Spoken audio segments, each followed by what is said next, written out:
At nearly 80 years old, she's revealing the secrets to staying young in her new book.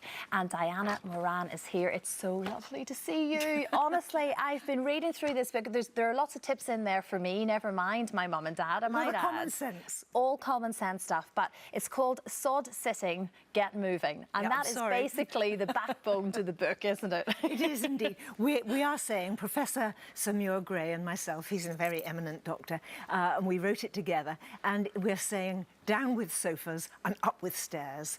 It's one of those things people get towards retirement age and they think, now we're going to be able to sit back and relax. It's the worst thing possible. Yeah. Gotta keep moving. You say in the book, being fit is a necessity. It's not just an option, and that is, it's all about the choice, isn't it? It is. You see, the thing is that longevity is greater than ever it was, and therefore, for the years that we have in front of us after retirement, it could be another third of our lives. I really need to sort of say to people that as you get older, if you can maintain a certain level of fitness, life is so enjoyable. Yeah.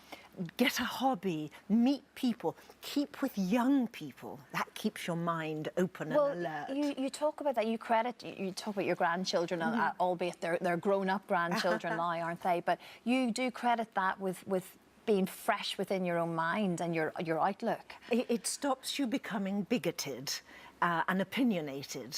OK, it's good to have your views, of course, but if you're not careful, you get set in those views, and actually life moves on and you want to keep a pace with it. Yes, of course. Well, now, you've got a couple of tips for us, and indeed the book is full of illustrated tips of easy exercises that you can do at home, from a seated position, stretches, there's all sorts in there, but you've got a couple of examples for us today, just while we're sitting here, I mean, we get stressed and strained. We're sitting at maybe the computer. Yes. And so all we have to do is stretch out the sides. And stretch out. Perhaps if you're climbing... That feels nice. Up there. And you're releasing a lot of the tension that you've got in your shoulders and your back. And then it's really important to keep the quadriceps, that's the front thigh muscle, strong as we get older. So from your chair with a piece of music, just literally push yourself up and down, or better still, just your hands just use on the there. hands. And how many times would you do that? How many 20 reps? times. Oh, 20 times. A piece of music. You say, 20 times. I feel that straight away.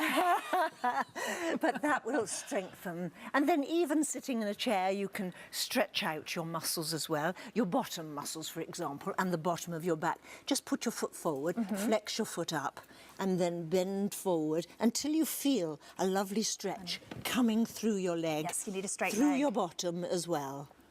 Oh, yeah, that's nice, yes. So stretching is as important as actually the exercise itself. I mean, stretch out your back while we're sitting here. Just put your hands in front of you like this, up fairly high, and then drop your head down and really stretch out your back. That's great, Diana. I could feel that already. It just feels comforting, actually, doesn't it? Yes. And you do this every day? A little bit every day. You recommend 5 days a week? You have to just maintain your fitness as you go, as you get older.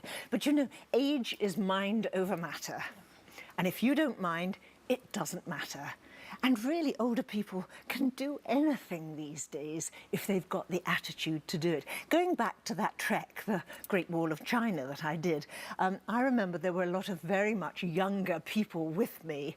Maybe they were walking in memory of their mother who had perhaps succumbed to the breast cancer, because as you know, I was breast cancer as well.